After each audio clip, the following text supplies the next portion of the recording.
Le fétichisme, qui correspond à la fixation du désir sexuel sur une partie du corps, est bien connu.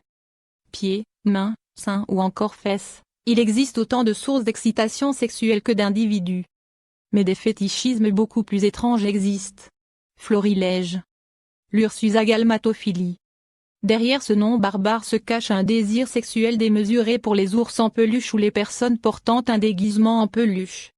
Aussi étrange et difficile à comprendre soit-il, ce fétichisme fait de nombreux adeptes aux États-Unis. Une convention leur est même dédiée chaque année. Les proctophilies. Comme la plupart d'entre nous, vous appréciez quand votre partenaire sent bon le parfum? Figurez-vous que d'autres se délectent en respirant l'odeur des pets de leur amant. C'est ce qui les excite au plus haut point et ce, à tous les coups. À tel point qu'ils regardent avec les yeux de l'amour tous les gens qui émettent des flatulences en leur présence. Non seulement ils aiment l'odeur des pets mais également leur bruit. Incroyable non? La forniphilie. Ce fétichisme consiste à transformer son partenaire en meuble dans le but de s'exciter. Par exemple, si vous décidez que votre partenaire est une table, vous pouvez lui mettre une nappe dessus si cela vous chante.